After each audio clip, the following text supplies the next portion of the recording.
Papa Dudut. Till death do us part.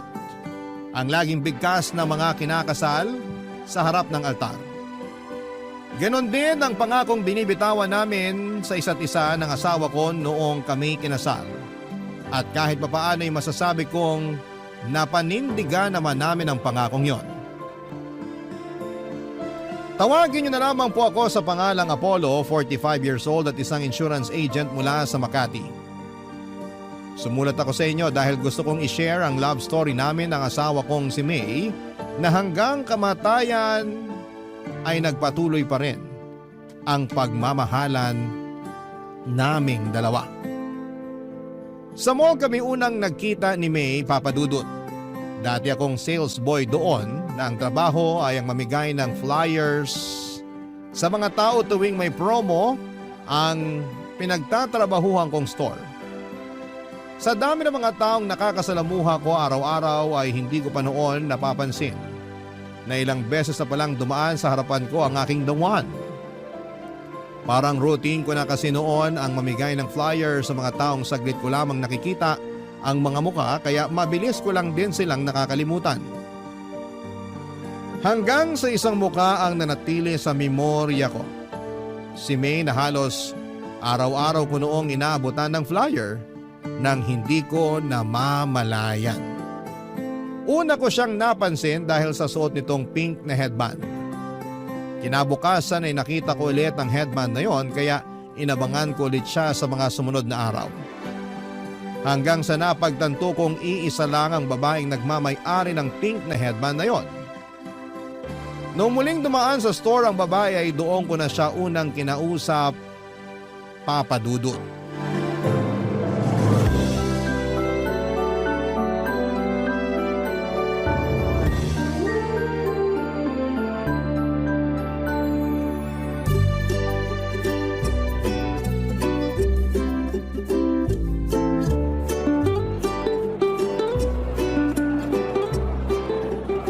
Good afternoon, ma'am. Ito po, flyer. May promo po kami this month. Baka gusto niyo po mag-avail. Salamat. Ay, teka lang. Ha? Ikaw na naman. Ano pong ibig niyong sabihin? Naalala kita eh. Ikaw yung lagi kong inaabutan ng flyer tuwing hapon. Baka po nagkakamali lang kayo. Hindi. Naalala ko yung pink mong headband eh. Dumaan ka na naman kahapon dito, di ba? Tapos nung nakaraang araw din. Hindi po ako yun. Aalis na ako. Sandali lang, sandali. Hindi nga ako yun. Huwag ka matakot sa akin. Nagtatanong lang naman ako eh. Saka, wala namang masama kahit araw-araw kang kumuha ng flyers namin. Curious lang talaga ako. Hindi nga ako yun, ang kulit. Talaga ba? Kahit i-check natin yung CCTV ng store? Ha? May CCTV ba rito? Oo! Ayan oh, sa tapat ng store namin. Natutuwa lang ako sa ginagawa mo na kahit araw-araw kitang inaabutan ng flyer, kinukuha mo pa rin. Yung iba kasi, ni hindi man lang nila ako pansinin kapag nag-aabot ako sa kanila. Ang sakit kaya nun kapag hindi ka pinapansin ng mga tao. Nahihiya lang din kasi ako kapag hindi ko kinuha yung inaabot mo. So, ikaw ngayong babae kahapon sa kanong nakaraan. Sabi na eh, hindi ako nagkakamali. Naalala ko yung headband mo eh, kasi kakaiba. Pambata. Total, nandito ka na lang din. Baka naman may time ka para explain ko tong laman ng flyers namin. Okay. Hindi naman ako nagmamadali. Okay, sige. This month kasi, may promo kami. Kailan ba birthday mo? Tapos na. Tapos na ba? Sayang naman. Kapag kasi birthday mo this month, may 20% discount ka kapag bumili ka dito sa store ngayong buwan. Kasi anniversary namin. Pero huwag ka mag-alala. May 10% discount din kapag first time buyer. First time mo lang naman bumili sa amin kung sakali, no? Hindi ako mahilig sa gadgets eh. Hindi. Pero if ever lang bibili ka, ngayon ka lang din ba bibili dito sa amin? Oo, hindi pa ako nakakapasok dyan sa store nyo. Ayos! Ayun! So kung plano mong bumili ng cellphone o tablet o laptop, bumili ka na ngayong buwan kasi may discount ka. Ano palang pangalan mo? May. Ako pala si Apollo. Salamat Apollo pero wala akong pambili ng tinda nyo eh. Tsaka may cellphone na ako. Hindi ko kailangan ng bagong cellphone ngayon. Ganun ba? O sige, pero kapag nangailangan ka, dito ka sa amin pumunta ha. Tutulungan kita makakuha ng discount. Okay, sige.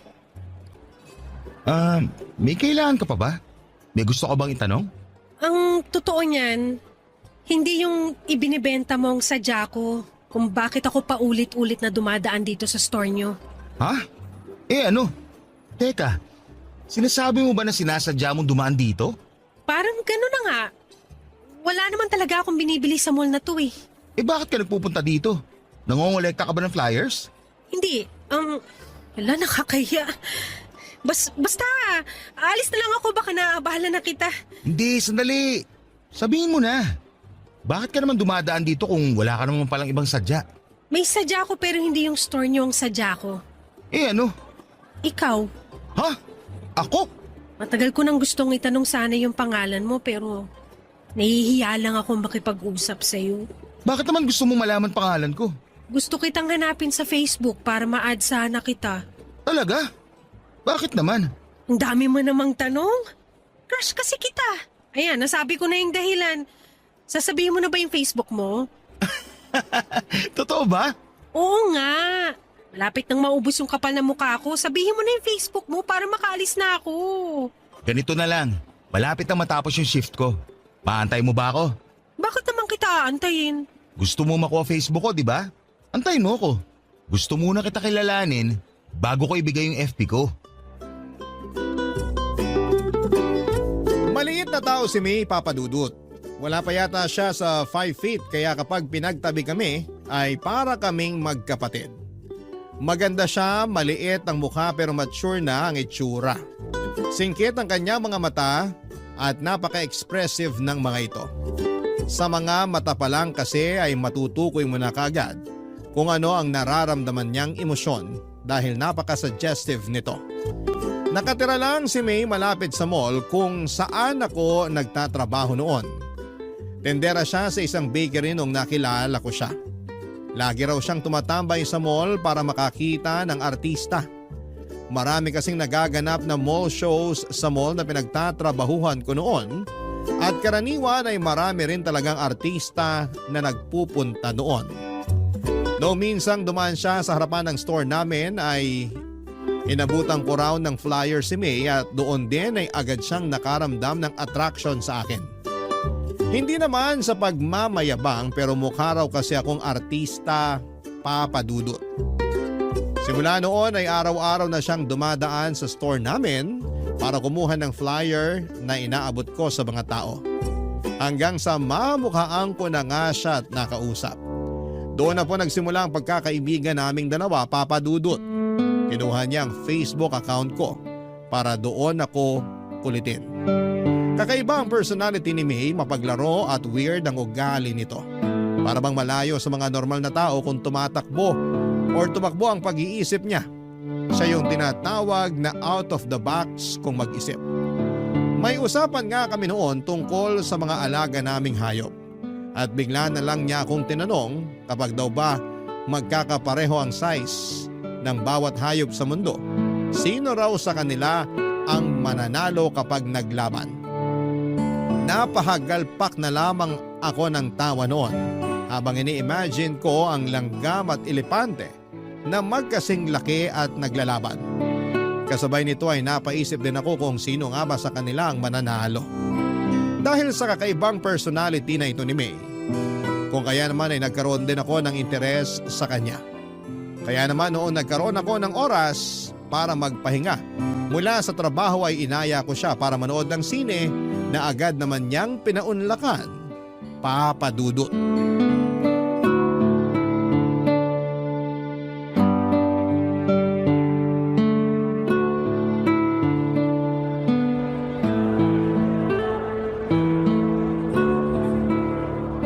Ang lala ng twist ng pinanood natin ah. Sabi ko sa'yo yun ang killer. Ayaw mo kasing maniwala. Sino ba naman kasi mag-aakala na yung bida ang mismong buwapatay? Hindi ko yun in-expect. Ang galing ng direktor nun. Anong hindi halata? Halata nga eh. Tsaka hindi na bago yung twist na yun. Ilang beses na yung nagamit sa ibang pelikula. Talaga ba? First time ko lang makapanood ng ganun eh. Mahilig ka ba talaga manood ng mga mystery thriller? Oo. Yan ang paborito kong genre ng pelikula. Lahat na yata ng mystery na palabas na panood ko na eh. Kakaiba ka.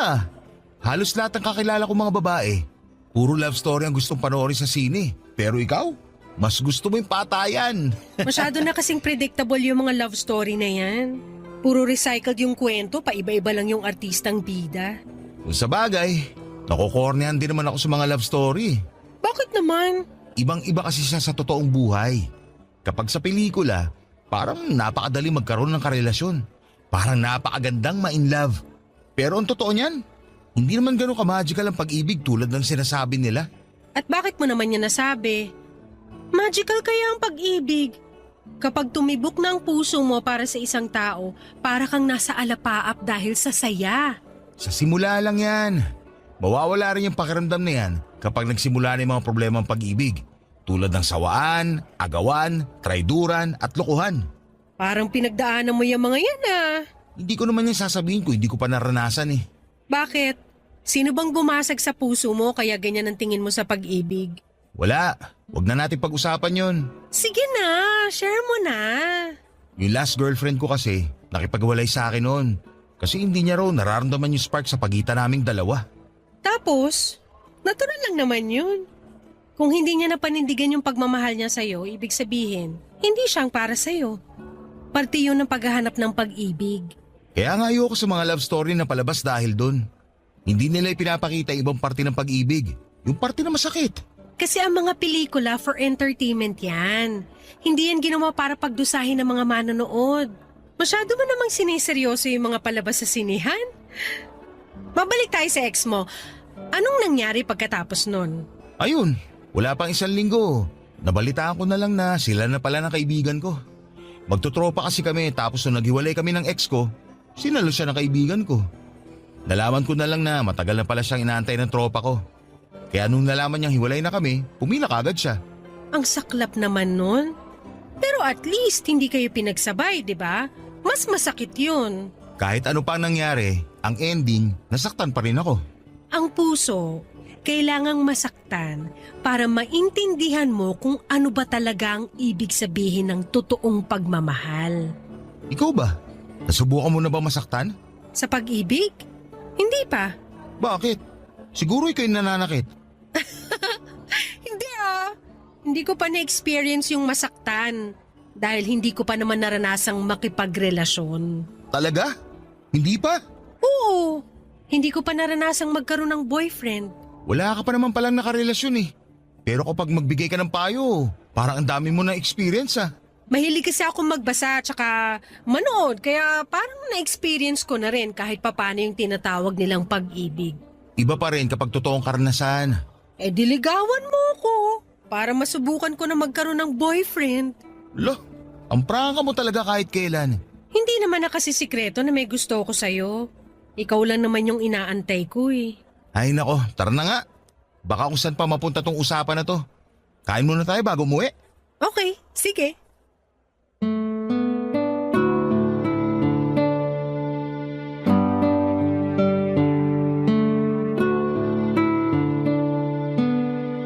Papadudot mabilis akong napaibig ni May dahil sa kakaibang ugali niya. Napakasaya niyang kasama. Tuwing nasa tabi ko siya ay para bang nagliliwanag ang buong mundo ko. Wala akong ibang ginawa kundi ang tumawa at matuto kapag nakakasama ko siya. Niligawan ko siya at ang panliligaw na yon ay umabot ng 3 buwan dahil kakaiba rin ang paraan nito ng pagtanggap ng manliligaw. Mahilig kasi sa mga mystery games si May at ang kondisyon niya noong niligawan ko siya ay kailangan ko raw na magawa ang 3 bagay na nasa checklist niya. Hindi niya sinabi kung ano-ano ang mga yon kaya natagalan bago ko siya napasagot. Sa ilang buwang pagsasama namin ni May, ang isang bagay lang ang sigurado ko sa kanya at yon ay ang kakaiba siyang mag-isip. Kaya ang ginawa ko ay gumawa ako ng mga bagay na hindi pangkaraniwan hanggang sa nakuha ko rin ang mga nasa checklist niya. Una na rito ang mag-date sa sementeryo. Naisip kong gawin yon dahil nasaktong birthday ng namayapa niyang nanay. Sinamahan ko siyang dumalaw sa sementeryo at doon din ay nagdala kami ng pagkain at nag-date.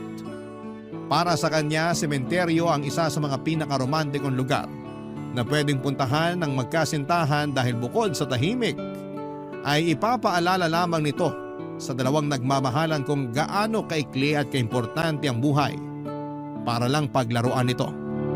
Medyo dark pero may punto naman siya, papadudot. Pangalawa ay ang mag-joyride pero sa tren. Sumakay kami sa last trip ng MRT mula sa North Avenue papunta sa Taft at sabay naming binilang ang bawat landmark na aming nalampasan. Ang pangatlo naman, ang bagay na hindi ko makakalimutang ginawa ko para kay May, ay noong sabay kaming nagpatato kay Apo Wangod. Noong isinama kami ng kamag-anak ko mula sa abroad na magsagada. Pagkatapos noon sa mismong harapan ng mambabato, ay sinagot ako ni May, Papa Dudut. Barangay Love Stories. Barangay Love Stories. Ang relasyon namin ni May ay umabot ng 5 taon bago kami nabiyayaan ng isang lalaking anak. Noong nag-celebrate ng 1 taon ang anak namin ay nagdesisyon kami ni May na magpakasal. Sabay naming binuo ang isang pamilyang masaya at puno ng mga hindi malilimutang karanasan. Matapos nga ang 3 taon ay nasundan pa ang panganay namin ng isa namang babae. Maayos ang naging buhay namin ni May sa mga sumunod na taon. Nakahanap ako ng bagong trabaho bilang isang insurance agent samantalang nanatiling housewife ang asawa ko para maalagaan ang 2 naming anak, Papa Dudut. Napakasimple lang ng buhay namin noon. Hindi man kami nabiyayaan ng yaman ay labis-labis naman ang sayang pumapalibot sa pamilya namin. Ito'y dahil hindi hinayaan ni May na maging boring ang pamilya namin. Lagi siyang may handang pasabog sa bawat araw ng buhay namin na siyang nagiging core memory ng bawat isa sa amin. Lalo na ang mga anak namin. Hindi siya nawawala ng pakulo mula sa paggawa ng gawaing bahay, pag-iipon ng pera at kung ano-ano pa. Lagi siyang gumagawa ng laro na naging bonding time na rin namin. Isa sa mga hindi ko malilimutan tuwing nanonood kami ng TV ay paunahan pa kami sa paghula kung anong brand ng patalastas ang nasa screen namin. Pero ang masasayang araw na yon ay nabigyan ng tuldok nung bigla na lamang nakaramdam ng kakaiba si May sa kanyang katawan. Laging sumasakit ang binti nito noon. Nang ipacheck namin sa doktor, ang nararamdaman niya ay napagalamang mayroong bukol sa hita niya na kasing laki ng ponkan. Sumailalim siya sa iba't ibang klase ng test tulad ng MRI, ultrasound at biopsy. Umabot ng halos 1 buwan bago nakumpirma ng asawa ko ay mayroong sarcoma.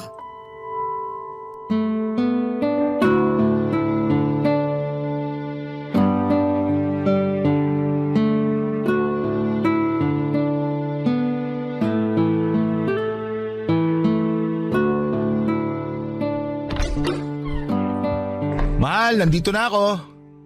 Maaga ka umuwi ngayon ah. Oo, wala akong masyadong nakasabay mag-commute. Ewan ko ba? Sana ganun lagi para maaga ako nakakauwi. Nasaan pala yung mga bata? Tulog sila pareho.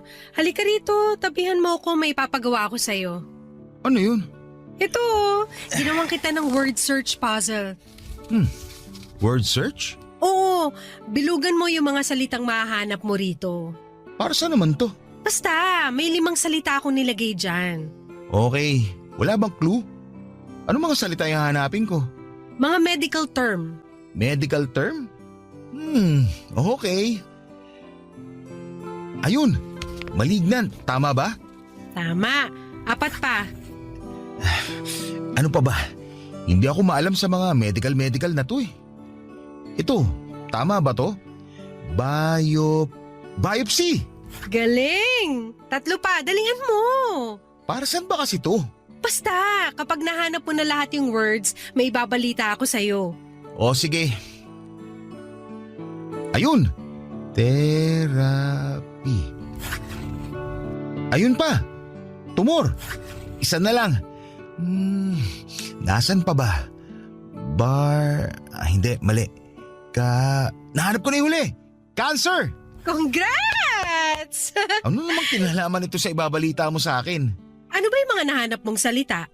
Cancer, tumor, therapy, malignant, tapos biopsy. Teka, dumating na ba yung mga test mo sa ospital? Oo, nagkausap na kami ng doktor ko kanina. Confirmed. Ang alin? Yung mga binilugan mong salita, yan yung sakit ko. Cancer. Ano? Pinaglaro mo ako para lang sabihin may cancer ka? Pinaglolo ko mo ba ako, May? Ang boring naman kasi kapag sinabi ko lang sa'yo ng diretsahan. Mas maganda yung may thrill para surprise. Sa tingin mo, nakakatuwa itong ginagawa mo?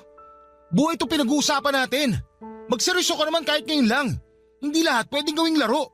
May cancer na nga ako, pinapagalitan mo pa ako.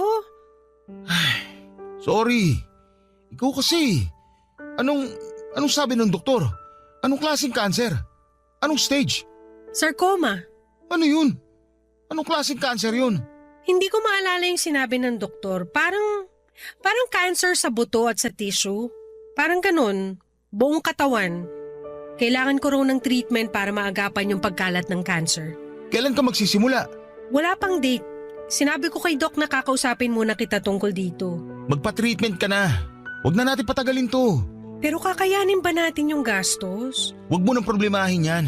Ako nang bahala sa gastos. Magagawan ko yan ng paraan. Hindi ba mas makakabuting mamatay na lang kaysa idamay ko pa kayo sa problemang to? Anong pinagsasabi mo? Ang pera, nahahanap yan.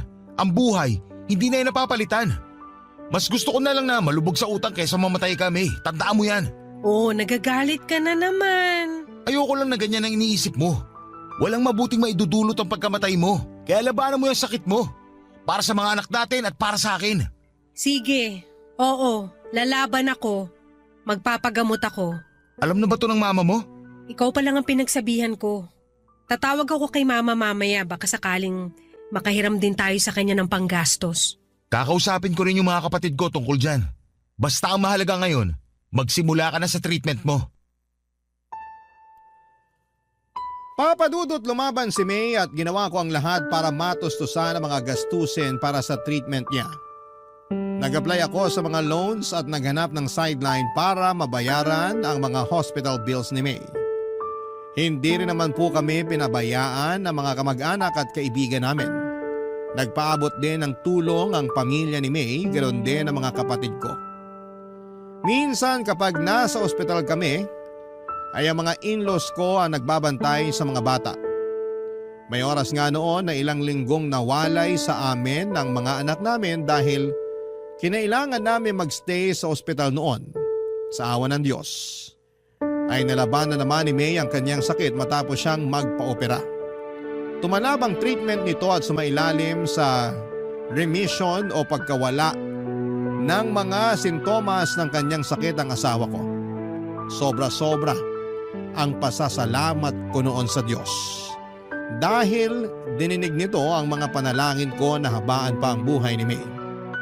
Masyado pa kasing bata ang mga anak namin para mawala ng ina. Kaya nakahinga ko nang sabihin ng mga doktor na maayos na ang lagay ng asawa ko na wala ng sintomas ng cancer sa katawan niya. Unti-unti ay bumalik sa dati niyang sigla si May, sabay naming binawi ang mga oras at panahong nasayang dahil sa sakit nito, kasama ang mga anak namin. Muli naming binalik ang dating sigla ng aming pamilya at sa loob ng 3 taon ay namuhay kami ng tahimik at masaya. Subalit muling sinubok ang tatag at pananampalataya ng aming pamilya nung muling nagparamdam ang sakit ni May.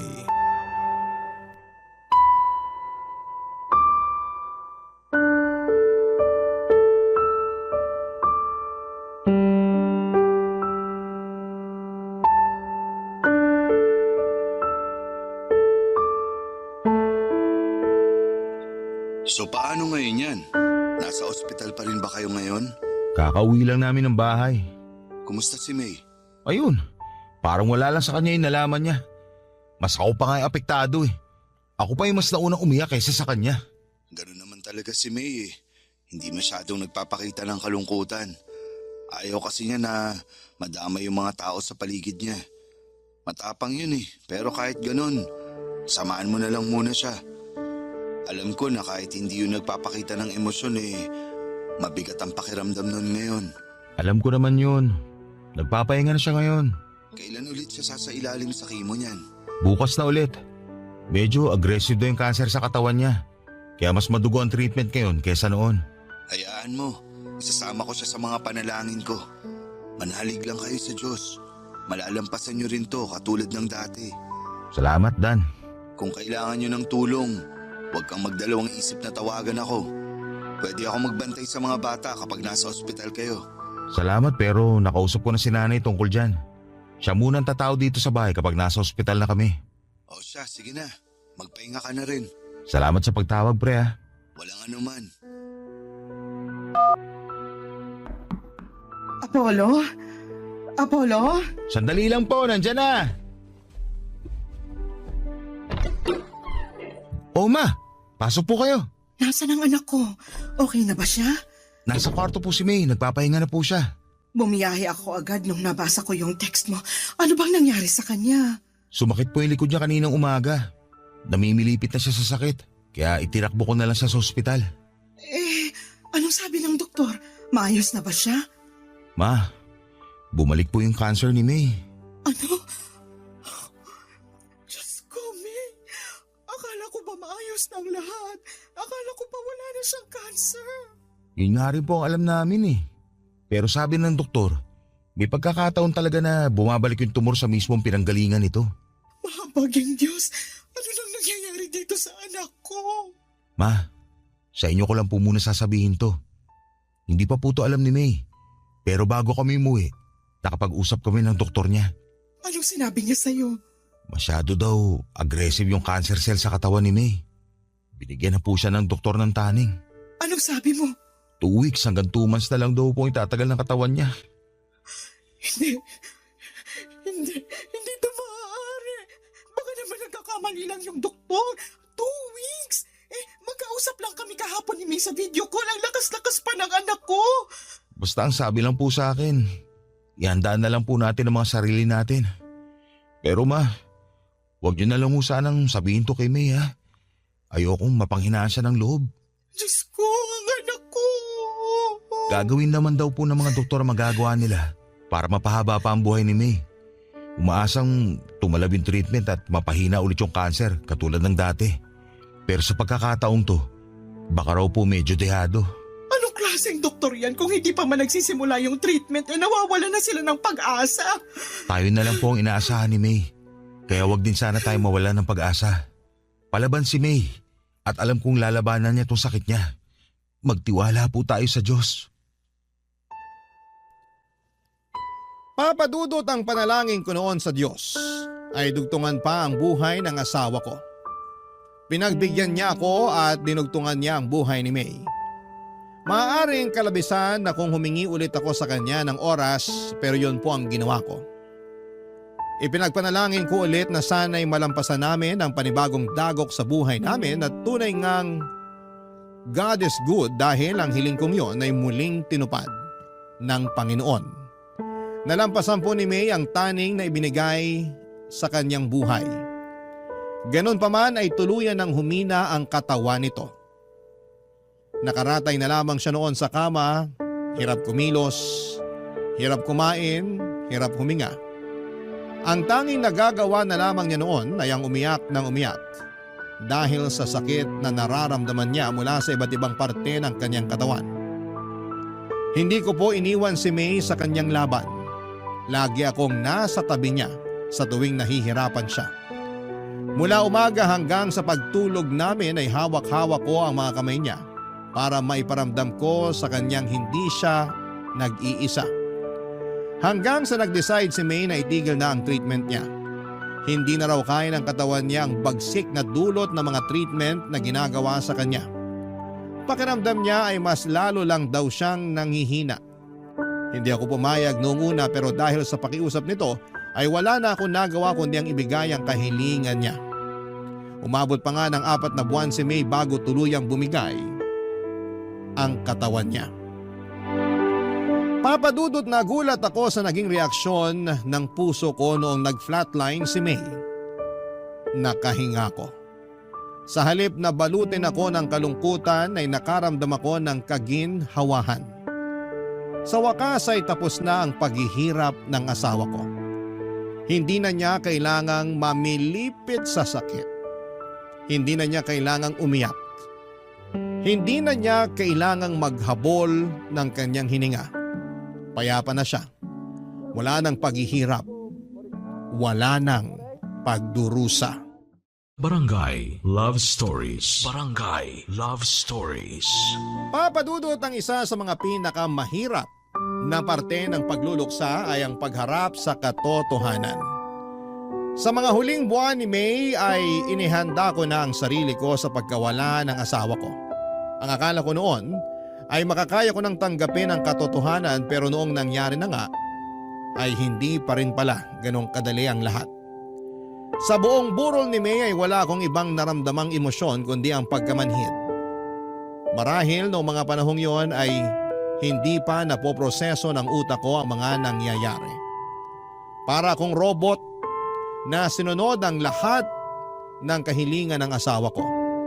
Isang listahan kasi ang ginawa niya na kailangan kong sundin kapag namatay siya. Siya ang namili ng kulay ng makeup na isusuot sa kanya. Pati damit at kulay ng kabaong ay pinagplanuhan din niya. Gusto niyang paglamayan namin siya ng 1 linggo bago siya i-cremate. At kapag abo na lamang siya ay ako raw mismo dapat ang magpapakalat ng mga abo niya sa lugar kung saan niya ako sinagot. Walang iba kundi sa Sagada. Ginawa ko ang lahat ng iyon, Papa Dudut, maliban sa hunintong kahilingan na ikalat ang abo niya. Hindi ko pa kasi siya kayang bitawan. Kaya naman pinagsantabi ko muna ang kanyang kahilingang yon. Matapos i-cremate si May ay sakalang nag-sink in sa akin na wala na talaga ang asawa ko. Hindi na niya maisusuot ang paborito niyang damit. Hindi na niya magagamit ang mga make-up na nakakalat pa rin sa kanyang vanity mirror. Hindi na niya matatapos ang librong binabasa niya na nooy 3 chapters na lamang ang natitira. Wala na ang asawa ko. Isa yung katotohanan na nahirapan akong tanggapin. Gabi-gabi akong umiiyak sa CR, Papa Dudut, habang pilit na tinatago ang nararamdaman kong kalungkutan mula sa mga anak ko. Para bang naging routine ko na ang tumambay sa CR habang binabalikan ang mga masasayang ala-ala namin ni May. Isang gabi habang nakatambay ako sa CR at inaalala ang mga old pictures namin ng asawa ko ay bigla akong tinawagan ng kaibigan kong si Dan, Papa Dudut.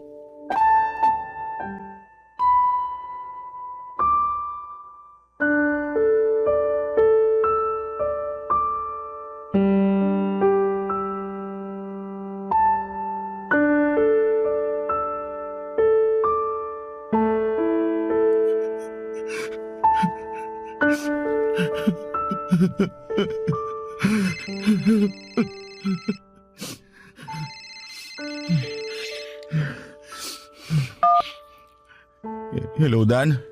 Napatawag ka. Hello pre, gising ka pa ba? Hindi ba kita naabala? Hindi naman. Gising pa ako. May inaayos lang ako. Bakit? May problema ba? Wala naman, kukumustahin lang sana kita. Maayos naman ako ngayon. Talaga? Alam ko na nasa sitwasyon ka ngayon kung saan hindi mo na pwedeng i-deny yung nangyari. Ngayong tapos na ang lahat, ngayon mo lang mararamdaman yung sakit ng pagkawala ng asawa mo. Alam ko yun kasi naranasan ko na rin yan nung namatay yung asawa ko. Kaya naiintindihan ko kung hindi ka man okay ngayon. Ang hirap lang talagang tanggapin, pre. Ito mga nakaraang araw, akala ko kaya ko eh. Yun pala, nakakaya ko lang yung bawat araw kasi maraming tao nakapaligid sa akin. Nandiyan na kayo ng kaibigan at pamilya ko. Pero ngayon mag-isa na lang ako. Ngayon lang tumama yung sakit. Ngayon ko lang naramdaman yung kalungkutan. Ang hirap. Sobrang hirap. Yan din ang sinabi sa akin ni May noon. Sinabi ni May? Anong ibig mo sabihin? Ang totoo niyan pre, tumawag ako sa iyo ng ganitong oras dahil kay May. Hindi kita maintindihan, pare. Bago namatay si May, nagkaroon kami ng pagkakataong mag-usap. Isang bilin ang ibinigay niya sa akin. Sinabihan niya ako na samahan kita sa pagluluksa. Na kapag nakremate na siya't lahat, Kapag wala na yung mga taong nakikiramay, kapag bumalik na ang lahat sa normal, tawagan daw kita para kumustahin ka. Sinabi niya yun sa'yo? Oo pare, alam kasi niya na yung mga unang gabi na wala na siya sa tabi mo, yun ang mga pinakamalungkot na gabing mararanasan mo. Tumawag ako sa iyo ngayon dahil sa bili ng asawa mo at bilang kaibigan na rin. Kaya kung ano man ang gusto mong ilabas, kung ano man ang gusto mong sabihin, narito ako't makikinig. Maraming salamat pare. Hindi ko alam kung paano ako magsisimula eh. Paano ko sisimulan ang bawat araw ko kung wala na yung tao nagsisilbing araw ko? Wala na yung tao nagbibigay buhay sa pamilya ko. Paano ko pupunan yung kawalan ni May sa pamilya namin? Huwag kang magsimula. Hayaan mong kusang mangyari ang mangyayari. Karapatan mong magluksa dahil mahal mo yung nawala. Lahat naman tayo may kanya-kanyang paraan ng pagluluksa eh. Kaya kung ano yung mas makakapagbawas sa bigat na nararamdaman mo ngayon, yun ang gawin mo. Nandito naman kami na willing tumulong eh. Nandiyan ang mga magulang at kapatid mo, pati na rin ang biyanan mo. Hindi ka nag-iisa, Apollo. Maraming salamat sa pagtawag mo. Kahit papano, nabawasan tong bigat na nararamdaman ko ngayon. May nasabi pa ba sa'yo si May?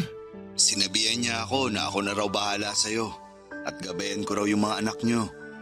Siguraduhin ko raw na tulungan kitang matanggap ang nangyari. Hindi ko alam kung bakit ako yung napili ni May. Kung bakit ako yung pinagkatiwalaan niya, pero siguro dahil biyudo na ako kaya naisip niya na isa ako sa makakatulong sa'yo. Pinagkatiwalaan ka niya kasi mabuti kang kaibigan. Isa ka sa mga taong malaki naging parte sa buhay namin. Ganon din naman kayo ni May sa akin eh. Kayong dalawa yung naging kasangga ko nung nawala ang asawa ko. Kaya nararapat lang na ibalik ko sa inyo yung pabor. Basta, tandaan mo lang. Isang tawag lang ako kapag may problema ka. Maraming salamat ulit, pare. Walang anuman.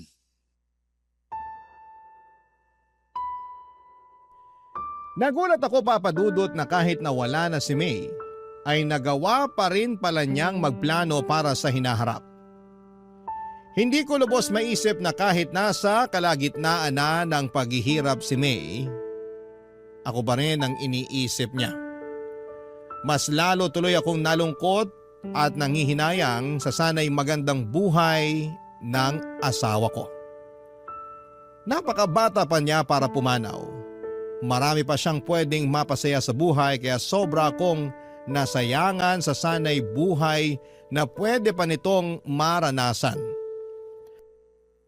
Papadudot din nilang si Dan ang binili ni May na tumawag sa akin. Sa ika-40 days ng pagkamatay ni May ay nagkaroon ng memorial service sa bahay. Doon ay nilapitan ako ng kapatid ko at isang sulat ang ibinigay niya sa akin, papadudot. Anito ay sulat yon ni May para sa akin. Pero ang kapatid ko ang nagsulat nito dahil hindi na kaya noon ni May ang bumangon. Basahin ko raw ito kapag wala ng tao sa bahay. Kapag mag-isa na lamang ako at nakakaramdam ng kalungkutan. Sa sulat ay kinumusta ako ni May. May mga ilang bilin din siya sa sulat, papadudot, kung ano ang dapat kong gawin sa mga naiwan niyang gamit. Gusto niyang itapon ko na ang mga personal niyang gamit. Ang mga damit naman na pwede pang isuot ay idonate ko raw sa mga nangangailangan. Huwag daw ako mag-iwan ng bagay na magpapalungkot lamang sa akin. Kinabukasan ay yun po ang ginawa ko. Nilinis ko ang kwarto namin at kahit mabigat sa pakiramdam ay tuluyan ko nang inalis sa bahay ang mga gamit ng namayapa kong asawa. Sa mga sumunod na buwan ay nagkaroon ako ng excitement sa kung sino pa ang mga taong binilina ni May. Araw-araw ko nag-aabang sa mga tawag ng mga kamag-anak at kaibigan namin dahil baka may dala-dala silang mensahe mula sa asawa ko, papadudot. Ang pangatlo at huling mensahe na nakuha ko mula kay May ay noong binisita ko ng biyanang ko sa bahay sa mismong unang death anniversary ni May, papadudot.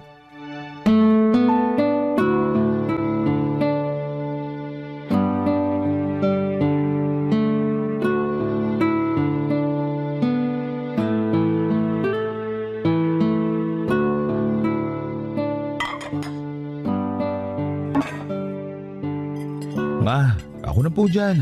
Hindi na, ako na magliligpit dito. Dalhin mo na lang to sa kapitbahay nyo. Pansit yan tsaka puto. Sayang din kapag hindi naubos, wala namang iba ng kakain. Maliban na lang kung may darating ka pang bisita. Wala na pong darating. O siya, itong itinabi kong ulam, ulamin nyo na lang bukas. Sige po. Nakakapagod tong araw na to. Alam mo ba, simula alas 4 nagluluto na ako. Sabi ko naman po kasi sa inyo, Ma. Mag-order na lang po tayo para hindi kayo mapagod. Hindi pwede.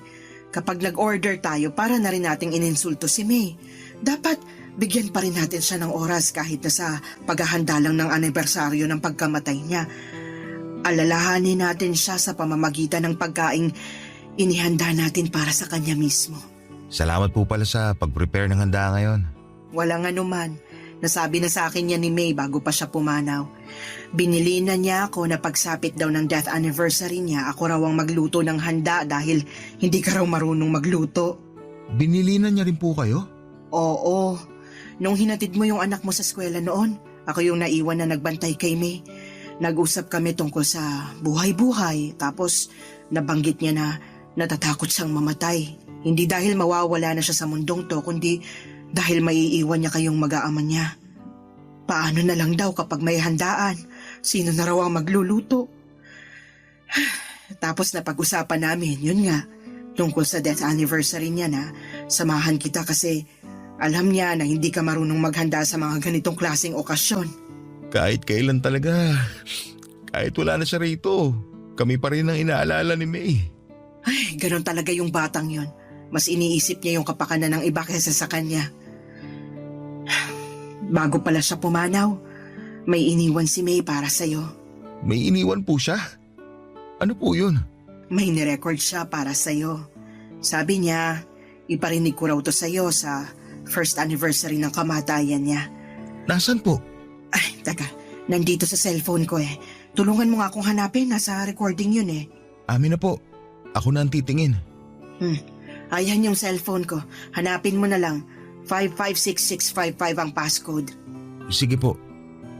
556655. Tapos sa recording po, no? Oo, May ang nakalagay na pangalan. Ayun po. Nakita ko na. Play ko na po. Sige, play mo na. Hello, mahal. Isang taon na ba ang lumipas?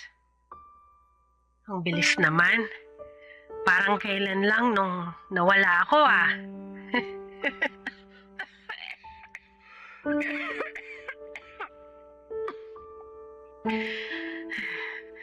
Joke lang yun ah. Baka magalit ka na naman kasi nagbibiro na naman ako tungkol sa kamatayan. Siraulo ka talaga. Kumusta ka na? Nagawa mo na ba yung mga billing ko sa'yo? Siguraduhin mo lang na maganda yung naging makeup ko, ha? Tsaka dapat, by this time, nakakalat na yung mga abo ko sa sagada. Doon mismo, sa tapat ng puno kung saan kita sinagot. Hindi pa. Hanggang ngayon nandito pa yung mga abo yung mga mo. gamit ko, naipamigay mo na ba? Itapon mo na yung mga hindi mo gagamit. Huwag kang magtago ng mga gamit kung hindi na importante. Alikabukin lang yung mga yon. Siguro, mag-iwan ka lang ng ilang pictures ko para naman hindi ako makalimutan ng mga anak natin. Mahal, sorry. Hindi ko na magagawa yung pangako ko sa'yo. Nasasamahan kita hanggang pagtanda. Sorry kung hindi ko na kayang lumaban. Hindi ko na talaga kaya eh. Hirap na ako. Pero sana, kahit nawala na ako, magpatuloy ka pa rin sa buhay.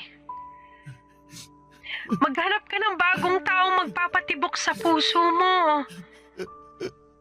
Ng bagong nanay sa mga bata. Walang kaso sa akin yun. Ang mahalaga lang para sa akin ay yung makita ko kayong mamuhay ng masaya, payapa, at malusog. Yun lang naman.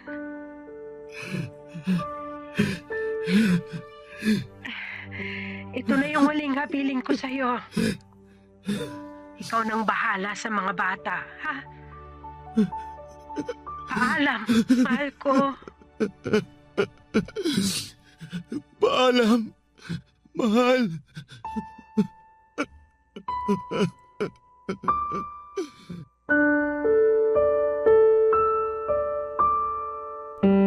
Ang totoo niyan, Papa Dudut, ay hindi pa talaga tuluyang nakakalaya ang puso ko mula sa kalungkutan ng pagkawala ni May.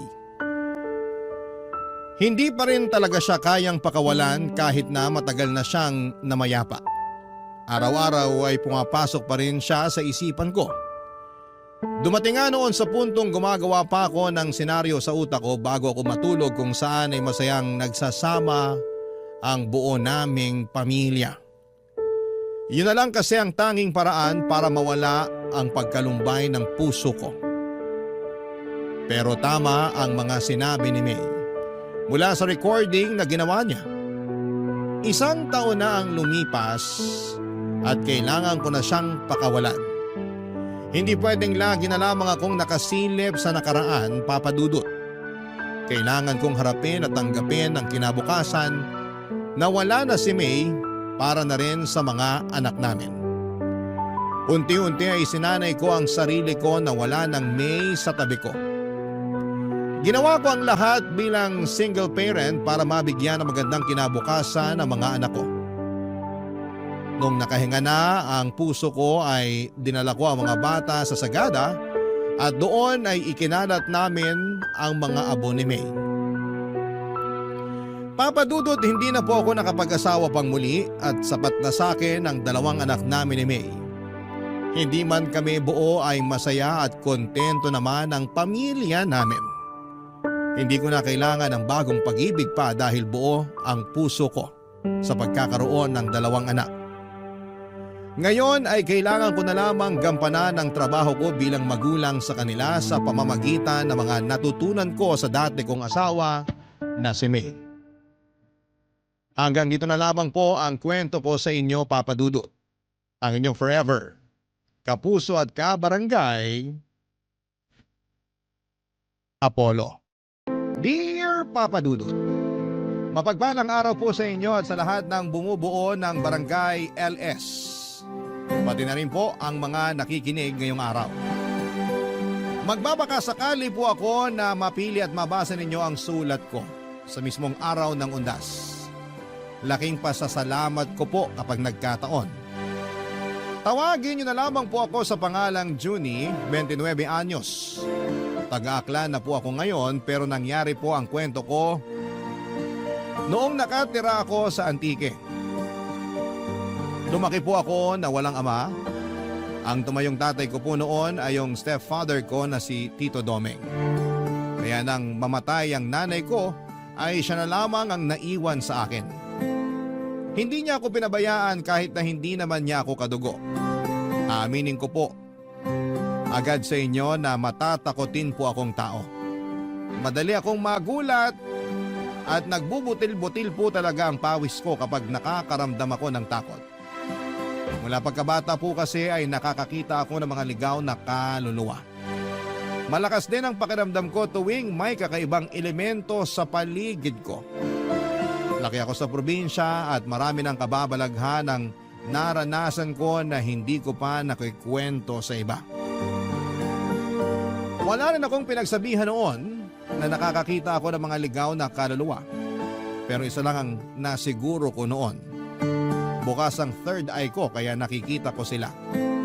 Hindi yun naging madali sa akin dahil madalas akong nasasabihan na maluwag ang tornilyo. Masakit po para sa aking masabihan ng ganon dahil hindi ko naman ginustong magkaroon ng ganitong kakayahan. Kaya naman tuwing natatakot ako ay tinutumbasan ko na lamang yon ng dasan. Hindi naman ako araw-araw nakakaranas ng kababalaghan pero tuwing nakakakita ako ng isang ligaw na kaluluwa ay binabangungot po ako, Papa Dudut. At noong malaman ni Tito Domeng ang tungkol sa kakayahan ko ay ginamit niya ako sa panggagamot niya. Marami pa rin po kasi noon sa probinsya yung mga naniniwala sa tradisyonal na manggagamot. Sa mga ganong manggagamot lumalapit ang mga tao kapag walang sapat na perang pampaospital. At yun nga po ang naging trabaho ng stepfather ko, Papa Dudut. Noong bata pa ako'y bilib na bilib ako sa kanya sa paniniwalang nakapanggagamot nga talaga siya. Pero nang lumaki na't nakapag-isip ng mabuti, ay saka ko lang napagtanto na malaking kalokohan lang pala ang lahat, Papa Dudut.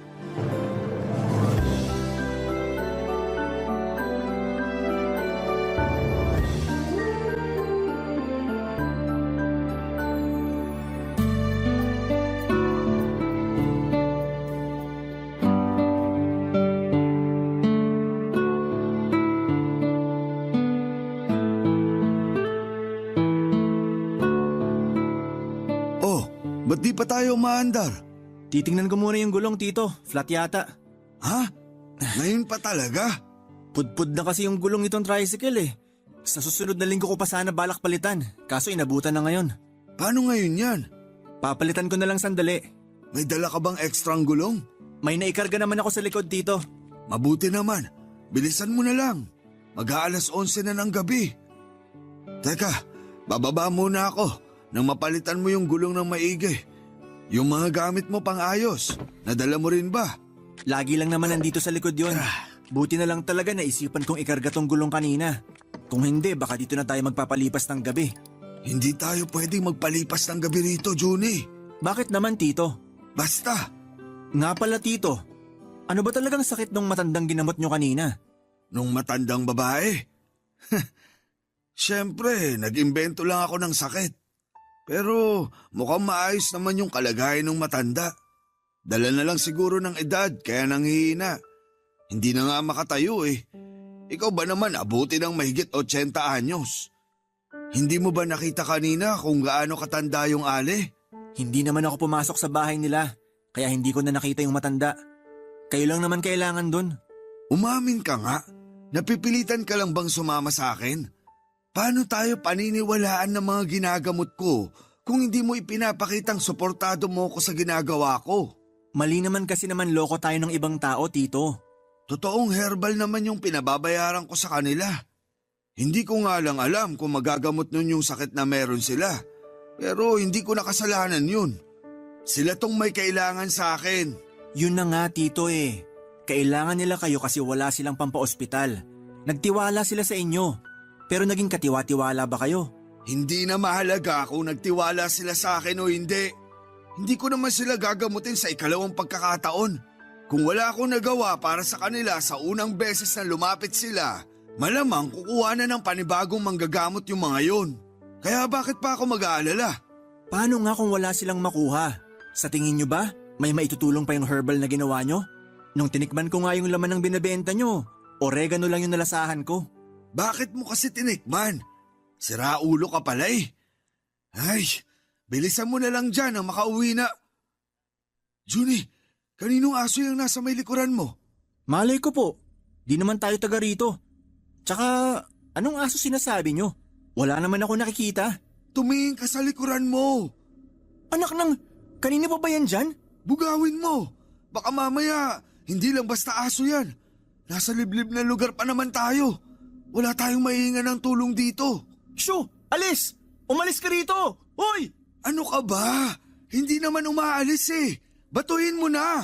Tito, alam niyo namang may ginagawa pa ako rito eh. Kung kayo na lang kaya bumato. Naduduwag ka lang yata eh.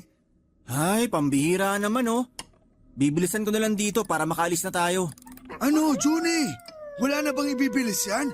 Tapos na ako, Tito. Pwede na kayong sumakay. Oh, ayos lang ba kayo?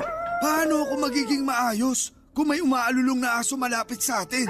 Aso lang naman yan, Tito. Tara na, uwi na tayo. Inilabutan ako ron ah. Bakit, Tito? May nakita ba kayo kanina? Wala.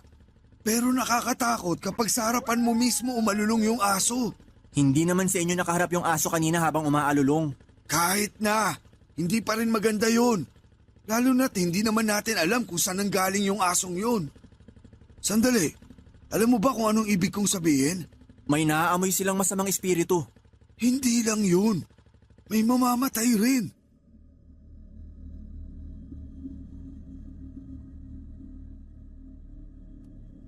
Papadudot kahit nakaramdam ako ng takot ng mga sandaling yon, ay nagpanggap na lamang ako kay Tito na hindi apektado sa mga nangyari. Ang totoo po kasi ay may nakita akong binata, siguro ay mga 18 o 19 years old siya, kung saan mismo nakaharap yung asong kalye. Kahit na hindi ko titigan ay alam kong isa na naman yung ligaw na kaluluwa. Dahil sa amin dalawa ni Tito ay ako lamang ang nakakakita ng mga ganon. May pamahiin kaming pinapaniwalaan tuwing may umaalulong na aso. Meron daw itong nakikitang masamang espiritu o di kaya'y may mamamatay. At sa pagkakataong yon ay kami lang naman ni Tito ang magkasama kaya gano'n na lamang ang kabang naramdaman ko. Dahil sa nangyari ay hindi na naman ako nakatulog ng maayos sa pag-uwi namin. Pasado 12:00 na noon nang lumabas ako ng bahay para manigarilyo. Nakapatay na lahat ng ilaw sa bahay at hindi na ako nag-abala pang buksan dahil wala naman sana akong balak magtagal sa labas. Pero habang nakaupo ako roon at humihit-hit ng sigarilyo, ay bigla na lang may humawak sa magkabilang balikat ko. Paglingon ko, wala namang tao.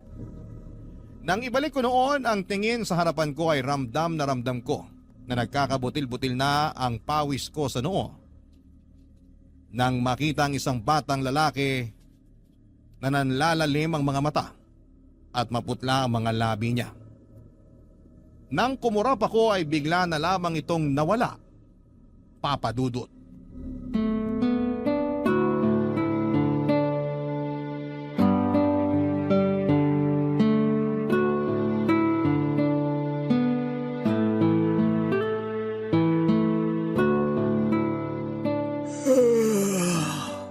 Parang antok na antok ka.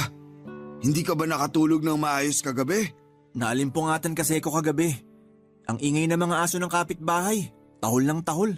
Hindi naman siguro tayo sinundan nung asong nakita natin kagabi, no? Si Tito talaga. Di makamove on dun sa aso. Huwag nyo na kasing isipin yun. Hindi naman tayo sinundan ng aso. Kung sumunod yun at humabol sa atin, dun kayo matakot. Baka aswang na yun. Oh, bakit tawang-tawa ka dyan? Parang di ka duwag ah. Saka alam mo namang mapamahiin akong tao. At ikaw, alam kong naniniwala ka rin sa multo. Kaya huwag ka nang magtapang-tapangan dyan. Mag-almusal na lang tayo, Tito. Tapos na ako, kanina pa. Kumain ka na dyan. Naglaga ako ng kamote at itlog para sa almusal. Ayusin mo yung sarili mo. Hindi pwedeng paantok-antok ka sa pupuntahan natin mamaya. Tito, baka naman pwedeng mamasada na lang muna ako. Kayo na lang pumunta ron sa gagamutin nyo. Hindi naman ako kailangan dun eh. Kayang-kaya nyo na yun. Ano? Seryoso ka ba? Hindi pwede. Walang maghahatid sa akin papunta ron. Kung gusto nyo, ihahatid ko na lang kayo. Pero hindi na ako sasama sa inyo sa panggagamot. Bakit? Ayaw mo na ba akong tulungan? Hindi naman sa ganon, Tito. Hindi na kasi kaya na konsensya ko yung ginagawa nyo. Hindi naman talaga kayo nakakapanggamot eh. Yang bibig mo! Baka may makarinig sa'yo. Pwede namang manghilot na lang kayo. Bakit kailangan nyo pang magpanggap bilang manggagamot? Kasi doon ako madaling magkakapera. Maraming taga rito sa atin na naniniwala pa rin sa mga katulad ko. Naghahanap buhay sila, Tito. Bawat halagang binabayad nila sa inyo, pinaghihirapan nila yon. Kaya lumaban naman sana kayo ng patas. Anong lumaban ng patas pinagsasasabi mo dyan? Hindi ba ako lumalaban ng patas? Kung nagtatrabaho sila, nagtatrabaho rin ako. Pinaghihirapan ko rin yung ibinabayad nila sa akin. Alam mo, kaya di ka umaasenso kasi masyado kang madrama sa buhay. Ano sa tingin mo? Pang-drama sa radyo buhay mo? Umayos ka nga. Hindi mo na problema kung paano nila kinita yung pera nila. Ang mahalaga, binabayaran ka. Ganun lang yun. Kung hindi mo titibayin yung sikmura mo, magugutom ka talaga. Maraming paraan para kumita nang hindi ka nanloloko ng mga tao, Tito. Ginusto niyo lang talaga yung ganyang gawain, kaya nakasanayan niyo na. Tigilan mo na nga yan. Huwag mo na akong pangaralan. Mag-asikaso ka na. Sasama ka sa akin mamaya. Sabi ko ho, ihahatid ko na lang kayo mamaya. Susunduin ko na lang kayo kapag pauwi na. Tawagan niyo na lang ako. Bakit ba ang tigas ng ulo mo? Kailangan nga kita ron. O sige, sasama ako. Pero magkalinawan po sana tayo. Yun na yung huling beses na sasama ako sa inyo.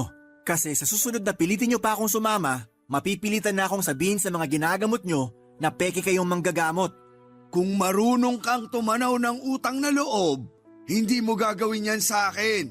Pwede naman akong tumanaw ng utang na loob sa ibang paraan. Pero hindi sa gusto nyo, Tito. Kapakanan nyo lang din naman ang iniisip ko eh. Paano kung malaman ng mga nagpapagamot sa inyo na hindi naman talaga nakakatulong yung ginagawa nyo? Paano kung karmahin kayo sa panloloko nyo sa kanila? At yung pinakamalalang pwedeng mangyari, paano kung may mamatay ng dahil sa inyo? At bakit naman may mamamatay ng dahil sa akin? Maiintindihan nyo rin yung sinasabi ko pagdating ng araw, Tito. Pero sana, hindi na tayo umabot sa puntong yon.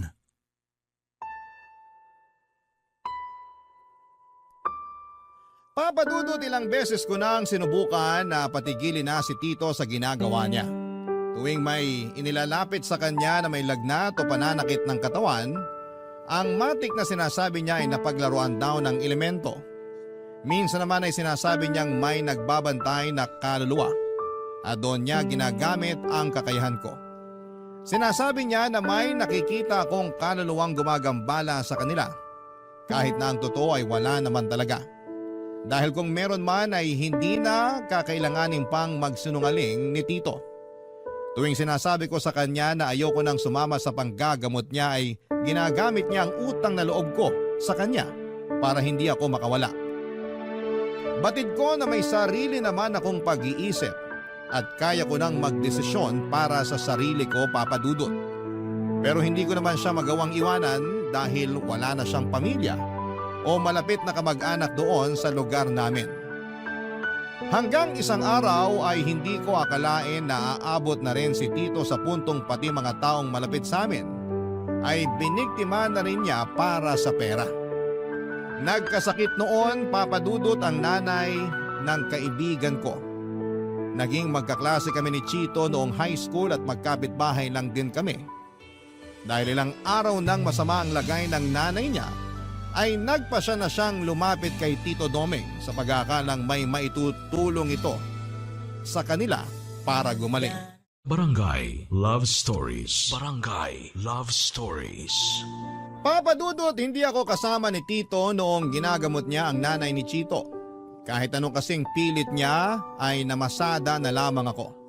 Pero bago niya puntahan ang nanay ng kaibigan ko ay sinabihan ko na si Chito na sa ospital na lamang dalhin ang kanyang ina para makasigurado. Pero dahil walang sapat na pera ay nagbaka sakali siya sa kakayahan ni Tito Doming. Hindi ako mapakali noong araw na yon dahil bukod sa kaibigan ko si Chito ay alam ko namang hirap din sila sa pera. Nang makauwi ako noon ay nalaman ko na nagbayad pala ito ng 500 piso kay Tito Doming. Tinanong ko siya kung ano ang ginawa niya sa nanay ni Chito at ang sinabi niya lang daw ay may nagambalang elemento ang nanay ng kaibigan ko. Nagbigay lang siya ng pangontra at herbal na hindi naman talaga makakatulong sa kalagayan nito noon. Umasa ang kaibigan ko na magiging mabuti na ang kalagayan ng nanay niya at hindi na kakailanganin pang dalhin sa ospital. Pero ilang araw lang ang lumipas ay pumanaw ito. Huli na nang malaman ni Chito ang sakit na ikinamatay ng nanay niya at hindi ito naagapan. Sinisi niya si Tito Doming sa panloloko nito sa kanila kaya ang nangyari ay sinugod kami sa bahay, Papa Dudut.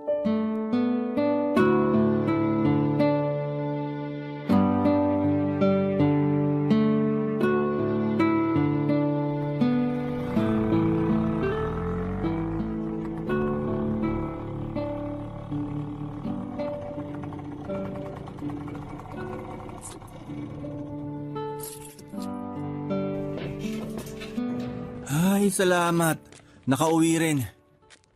Nasaan yung tatay-tatayan mo, manloloko? Sabihin mo, gusto ko siya makausap. Ha? Teka, bakit? Huwag ka na magbahang-mahangan! Sigurado ako na alam mo yung kalokohan na ginagawa ng tatay-tatayan mo! Hindi siya totoong manggagamot, di ba? Peke siya! Pati kami niloko niya! Teka lang tol, huminahon ka muna. Pag-usapan natin to ng maayos. Pag-usapan ng maayos? Namatay yung nanay ko! Nagawan ko pa sana ng paraan na mailigtas siya kung hindi lang sana kami niloko ni Mang Domeng! Tol, sinabihan naman kita, di ba? Sinabi ko na sa'yo na sa doktor mo na lang dalhin nanay mo. Anong gusto mo palabasin? Nakasalanan ko kaya namatay nanay ko? Ako ba yung nanloko dito? Palabasin mo na si Mang Domeng! Siya gusto ko makausap, hindi ikaw! Kauuwi ko lang. Hindi ko alam kung nandyan na siya sa loob. Ano nangyayari dito? Buti naman nagpakita ka! Napakasinungaling mong matanda ka! Sabi mo gagaling ang nanay ko! Tingnan mo kung nasa siya ngayon! Nasa morgue! Teka sandali, bakit naman ako yung sinisisi mo? Ginawa ko lang naman kung anong makakaya ko. Pero hindi ko hawak kung anong magiging kapalaran ng nanay mo, iho. Kung di nyo sana sinabi na gagaling na si nanay, nakagawa pa sana kami ng paraan! Sana sinabi nyo na lang yung totoong kalagayan niya! Hindi yung pinaikot nyo pa kami! Iho, hindi ako doktor na nakakagamit ng mga aparato para matukoy yung sakit ng nanay mo. Nakakapanggamot lang ako base sa kakayahan ko. Kaya hindi mo ako dapat sisihin sa nangyari sa kanya. Masama na yung lagay niya bago mo pa siya inilapit sa akin. Kung talagang malala na yung sakit niya, kahit ilang orasyon pat pangontra ibigay ko sa kanya, wala na ring silbi yun. Kasi wala kayong silbi! Peki kayong manggagamot! Nanluloko lang kayo ng mga tao para magkapera! Iyo, ikinalulungkot ko yung nangyari sa nanay mo. Pero sana, wag mo namang isisi sa akin yung pagkamatay niya. Mananagot ka sa nangyari kay nanay!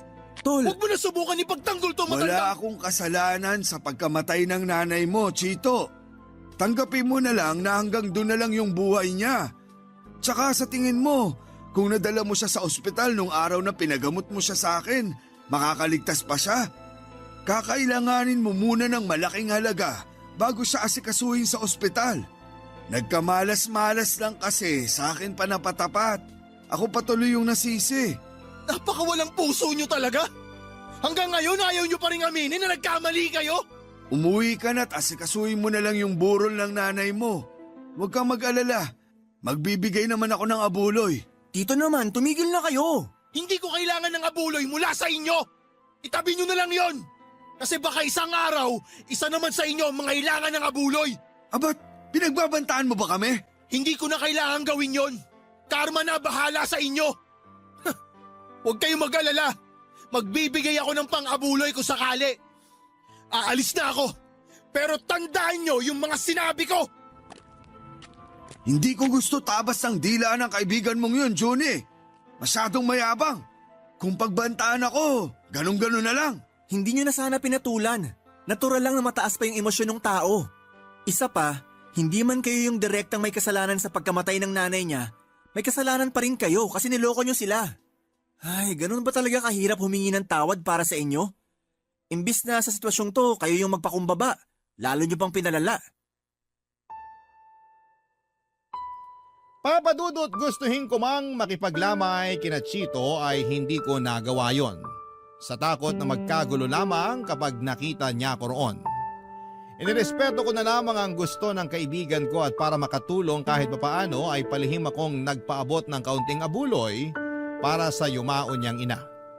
Nakisuyo lamang ako noon sa pinsan niya, ang kaso ay nalaman pa rin niya na sa akin galing ang pera kaya ipinabalik niya Papadudot. Dahil nasa tapat lamang ng bahay namin ang pinaglalamayan, ay hindi ko mapigilang kilabutan tuwing napapatingin ako sa kabaong ng nanay ni Chito. Minsan kasi ay namamalik mata ko. Yung mukha kasi ng nanay niya na nakalagay sa tarpaulin ay parang buhay na nakatitig sa akin. Kung ano-ano ang kababalaghan ng naranasan ko, lalo na noong unang gabi pa lamang ng lamay. Maghahating gabi na kasi noon nang tumayo sa gitna ng kalsada yung aso ng kapitbahay namin. At saka sunod-sunod itong umalulong habang nakaharap sa bahay namin. Ayaw ko na sanang mag-isip ng kung ano-ano, Papadudot, pero parang may nais itong ipahiwatig sa amin ni Tito Domeng. Sa ikalawang gabi ng lamay ay hindi na ako nakatiis. Sinubukan ko nang kausapin si Chito para personal na humingi ng tawad sa kanya at magpaabot na rin ng pakikiramay.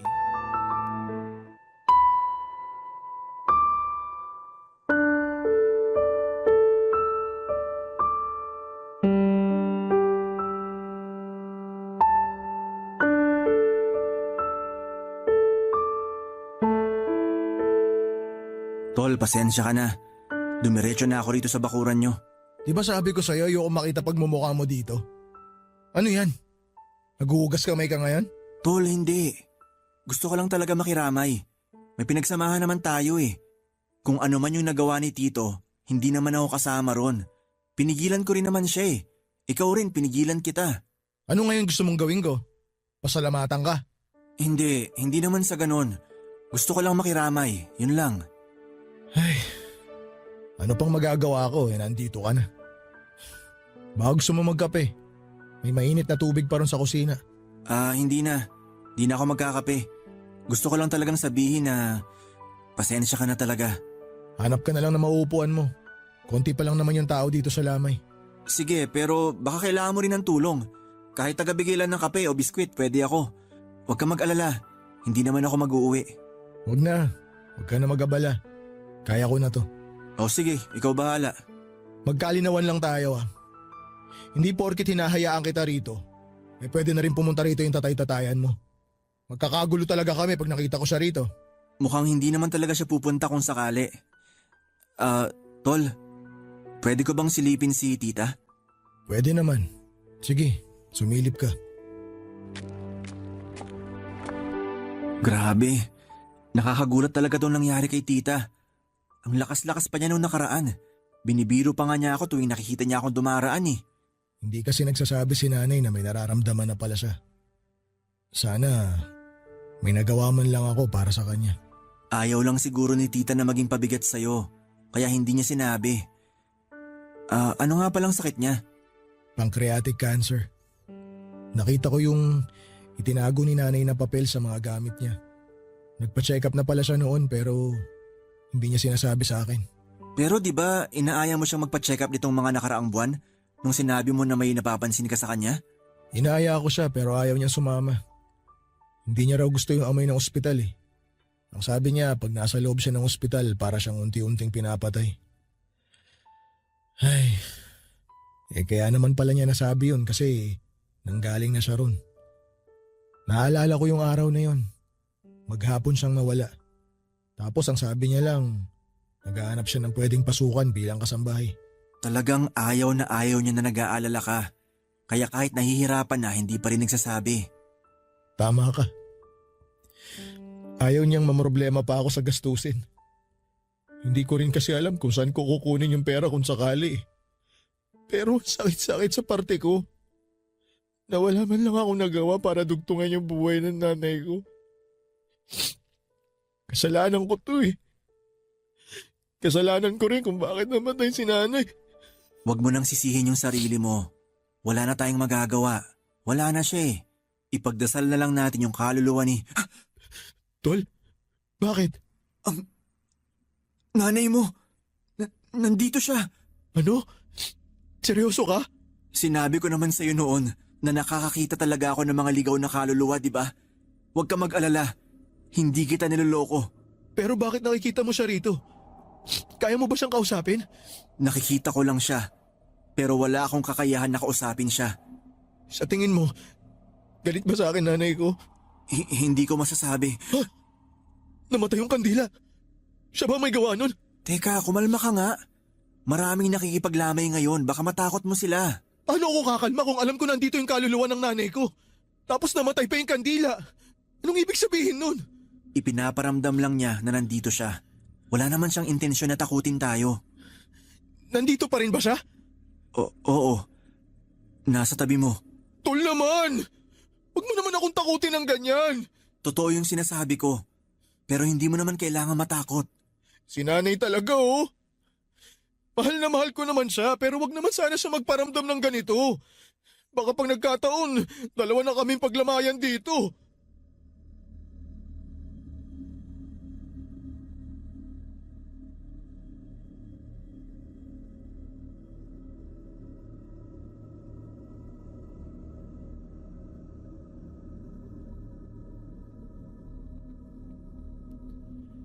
Papa Dudut, nagtaka po ako noon dahil noong yung kaluluwa ng nanay ni Chito ang nakita ko ay hindi ako nito dinalaw sa panaginip ko.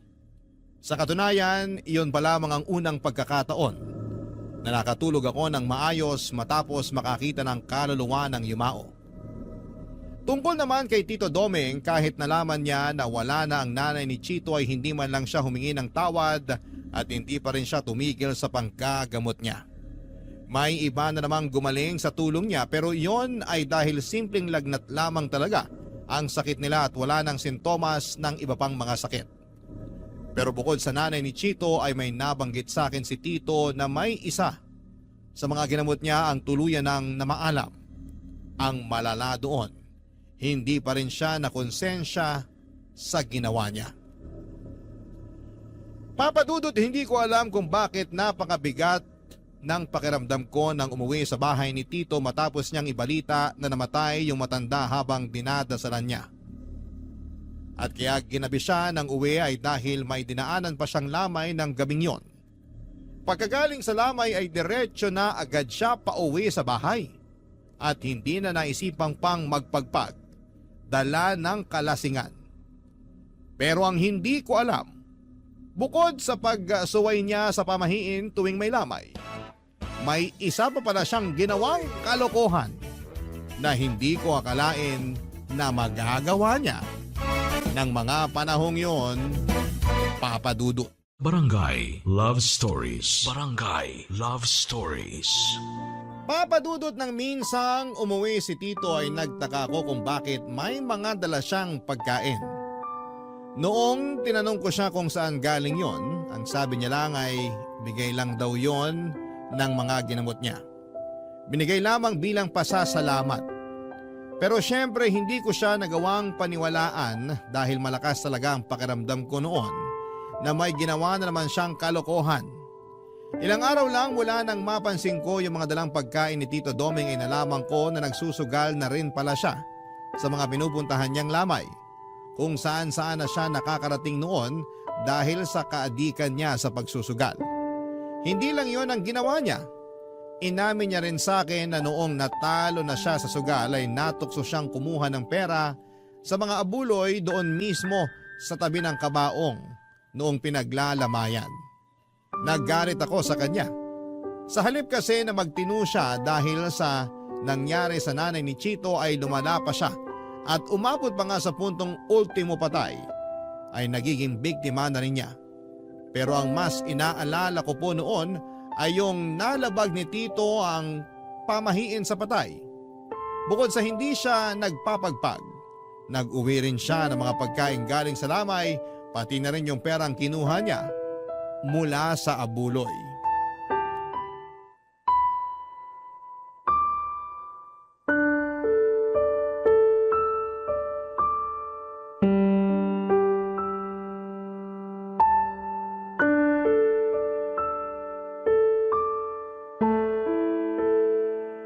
Ang tagal naman ni Tito Doming. Ano bang nangyayari dun sa tatay-tatayan mo? Parang madalas ginagabi ng uwi ah. Hindi pa nagpapasundo sa'yo. Ewan ko ba ron? Hindi na nga ata ng gagamot kasi nakahanap na ng bagong libangan. Bakit? Ano na naman naisip niyang gawin? Ayun, naadik na sa pagsusugal sa lamay. Pati abuloy dun sa patay, pinapakailaman niya raw pag natatalo siya. Nakakahiya tuloy dun sa pamilya ng pinaglalamayan. Di ko rin maintindihan niya si Mang Doming. Ayos naman siya nun eh. Akala ko nga, totoong nakakapanggamot siya kasi di ba nung sumasakit yung tiyan ko, siya lang ang nakapagpawala nun. Dahil siguro yun sa herbal na pinainom sa'yo. Teka, matagal mo na bang alam yung modus niya? Hindi, kailan ko lang din nalaman na peke pala siya. Paano mo nalaman? Ay, ayoko na pag-usapan. Ako kasing nahihiya para kay Tito. Sige na, sabihin mo na. Wala na rin namang mawawala. Nalaman ko yun nung ako naman yung nagkasakit. Ayaw niya akong gamutin. Namimilipit na ako noon sa sakit ng tiyan. Kasi alam niyang hindi ka niya magagamot. Kaya pala nagpa-hospital ka na lang nun. Tapos ayun, appendicitis na pala. Kung hindi na agapan, baka nauna pa akong pinaglamayan kesa sa nanay mo. Ay, nga pala tol. May sasabihin talaga ako sa'yo kaya pumunta ako rito sa inyo. Ano yun? Mukhang seryoso yan ah. Kagabi kasi, nakita ko si nanay sa panaginip ko. Malungkot siya tapos umiiyak. Nung nagising ako, nakita ko siya sa kwarto ko. Ha? Paano nangyari yun? Hindi ko rin alam Basta nakita ko si nanay. Sigurado akong siya yun. Kung ganon, nakakakita ka na nga. Tol, hindi naman ako bulag. Sira, nakakakita ng mga kaluluwa yung ibig kong sabihin. Alam ko naman, binibiro lang kita. Masyado ka kasing seryoso Pero seryoso nga, pareho na tayo? Hindi ko pa sigurado yan. Si nanay pa lang naman yung nakita ko. Ay, baka naman guni-guni mo lang yun kasi mismo na yung nanay mo. Tol, sigurado ako sa nakita ko. Akala ko nga nananaginip pa rin ako nun Pero kahit nakailang kurot na ako sa sarili ko, totoo pala talaga. Ibig sabihin bukas na rin yung third eye mo. Ay, good luck sa'yo. Bakit? Yun kasi yung dahilan kaya madalas akong binabangungot. Buti na lang laging nagigising si Tito Doming pag naririnig niyang sumisigaw ako. Pero minsan kusa naman ako nagigising. Kaya iniisip ko na lang na baka hindi ko pa talaga oras. Masamang damo ka kasi, kaya hindi ka pa natutuluyan. Bakit ikaw? Anong klaseng damo ka ba? Tito, akala ko mamaya pa kayo. Kaya ba nagpatuloy ka ng busita rito? Tito, hindi naman pumunta rito si Chito para makipag-away sa inyo. May pinag-uusapan lang kami. Wala akong pakialam sa pinag-usapan yung dalawa. Hoy Chito, umuwi ka na ron sa inyo. Tito, wag naman kayong ganyan Tol, kay Chito. ayos lang. Alis na ako. Sige tol, pasensya na. Ayos lang. Itong tatay-tatayan mo yung mukhang hindi maayos. Baka nilamon na ng konsensya niya. Tanggap niya na Dr. Kwakwak siya. Bastos ka! Umalis ka na rito! Pag di ako nakapagpigil, baka bambuhin ko yung mukha mo! Pasalamat kayo, Mang Domeng. Dahil kaibigan ko tong anak-anakan nyo. Kasi kung hindi, sisiguraduhin ko na kayo naman yung paglalamayan dito sa bahay nyo.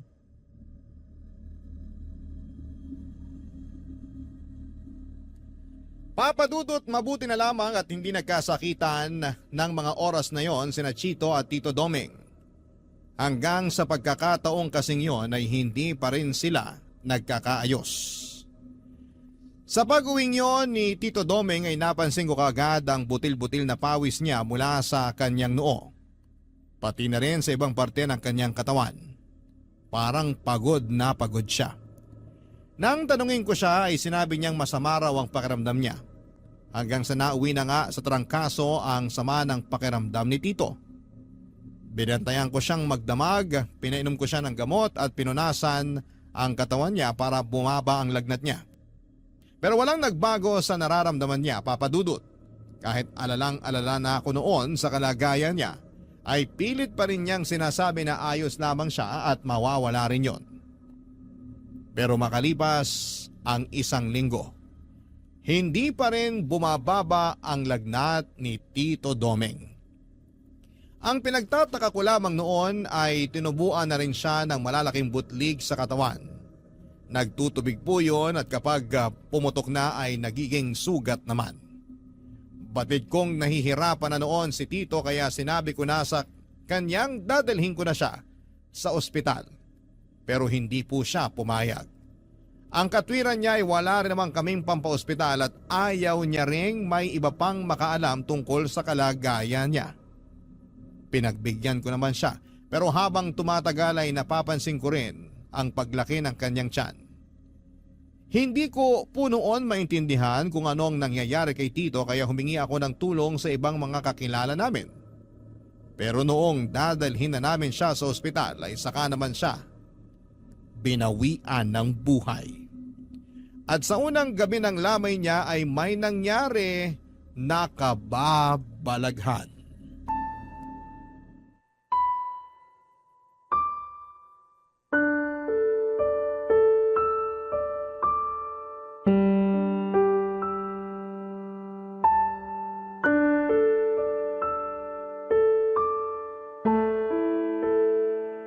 Tol, nakikiramay ako. Salamat. Grabe, Wala pang isang buwang nalilibing si nanay tapos ngayon, si Mang Doming naman yung pinaglalamayan. Ay, pasensya ka na nga pala sa mga nasabi ko noon sa kanya. Nadala lang ako ng galit. Hindi mo kailangan humingi ng pasensya. Naiintindihan ko naman yung nangyari. Salamat, Tol. Pero sa tingin mo, ano kayang kinamatay ni Mang Doming? Hindi ko rin alam. Hindi rin kasi matukoy kung ano yung sakit niya. Hindi kaya nabarang si Mang Doming? Kasi kung kulam lang, posibleng magamot pa siya eh. Kasi mula nung naglabasan yung mga sugat niya sa katawan, ilang araw lang ang itinagal niya. Yung barang kasi, Tol, intensyon talaga na patayin yung taong dinapuan ng sumpa. Pero sino namang gagawa nun kay Tito Doming? Malay mo, may iba pa siyang nakaalitan.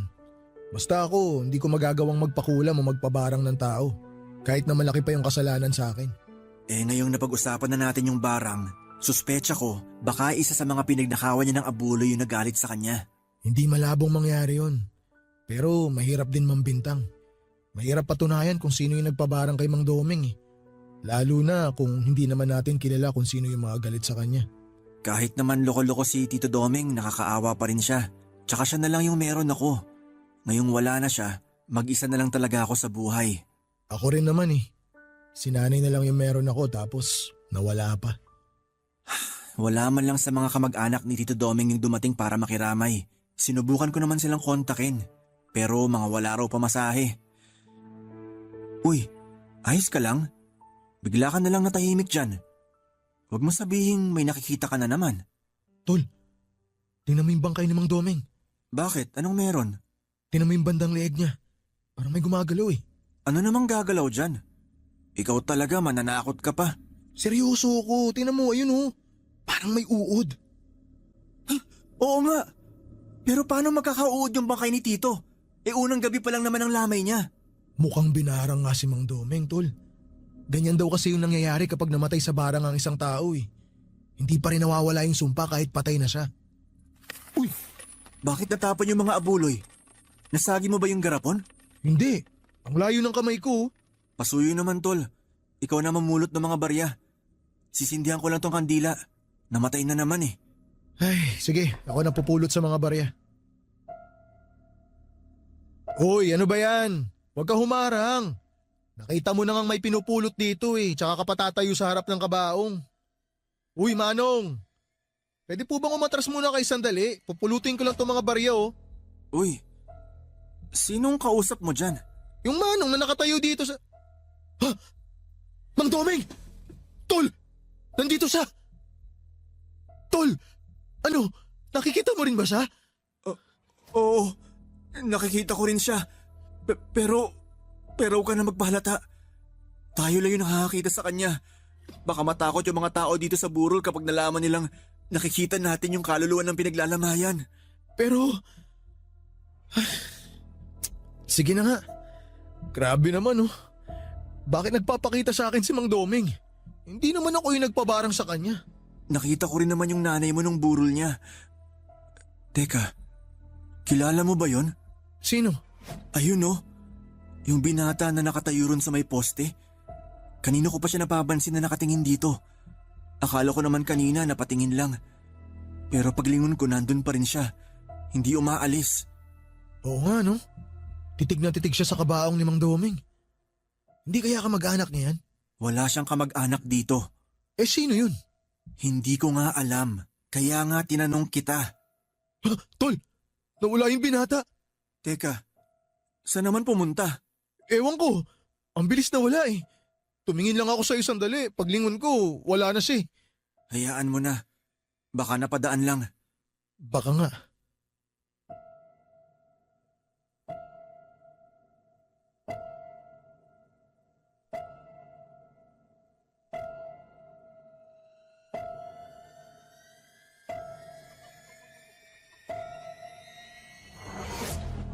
Papadudot naging palaisipan po noon sa akin kung sino yung binata na nakita namin sa unang gabi ng lamay ni Tito Doming. Hindi na rin naman ako nagkaroon ng pagkakataong makausap ito dahil bigla na lamang itong nawala sa kanyang pwesto. Kung saan namin siya nakita ni Chito. Pero nang makapag-isip-isip ako noon, Saka ko lang napagtanto kung bakit biglang nawala yung binata. Saka ko lang kasi napagkonekta na yung nakita ko sa lamay ay yung matandang nakita ko noong nasiraan kami ng tricycle ni Tito Domeng ay iisa lamang. Kung sino man siya at kung bakit siya sa akin nagpapakita ay hindi ko po talaga alam. 3 gabi lang na binuro si Tito Domeng at hindi ko na yon pinatagal dahil kakaunti lang naman ang pumupunta sa lamay. Siguro ay dahil nabalitaan na rin nilang peking manggagamot si Tito. Hindi na rin ako nagtataka kung maraming galit sa kanya pero doon sa hinala ni Chito at ng iba pa naming kakilala na binara nga siya ay hindi rin ako nakakasigurado. Lalo na't wala namang makakapagpatunay doon. Sabi naman ng ibang kapitbahay namin ay binarang man o hindi ay isa pa ring malaking karma ang dumapo kay Tito dahil sa mga panlulokong ginawa niya at sa pagnanakaw ng abuloy sa mga lamay na pinupuntahan niya para magsugal. Sa lahat ng iyon, buhay niya ang naging kapalit. Nang ilibing na si Tito ay isinama ko na rin lahat ng mga gamit niya sa panggagamot. Yung ibang gamit naman niya na naiwan ay sinunog ko na lamang gaya ng bilin ng mga nakakatanda doon sa amin. Masama raw kasing mag-iwan ng mga gamit ng isang taong namatay, lalo na kung namatay sa pambabarang. Mula nang mawala si Tito ay ramdam ko na hindi niya nilisan ang bahay niya. Madalas pa rin siyang nagpaparamdam kaya naman nagpasya na akong lisanin na ang bahay na yon. At ngayon nga po ay nandito na ako sa Aklan at isinama ako ni Chito sa trabahong inaalok niya sa akin. Ang kaso ay hindi ako natanggap dahil bumagsak ako sa medical. May problema kasi ako sa baga. Pero para hindi ako matenga ay nagtitinda na lamang ako ng street food sa palengke gamit ang pinagbentahan ko ng tricycle. Ibinenta ko yon bago umalis sa Antique. Yung bahay naman ni Tito ay ibiniling ko na lamang sa mga kakilala namin doon. Sabi ko ay bibisitahin ko na lamang yon kapag dadalaw ako sa puntod ni Tito tuwing undas. Hanggang sa ngayon ay nakakakita pa rin ako ng mga ligaw na kaluluwa. Pareho na kami ng kaibigan kong si Chito. Kung hanggang kailan ko ito mararanasan, yun po ang hindi ko alam. Hanggang dito na lamang po ang aking kwento at maraming salamat po sa inyo at sa lahat ng bumubuo ng Barangay Love Stories. Ang inyong forever kapuso at kabarangay, Junie.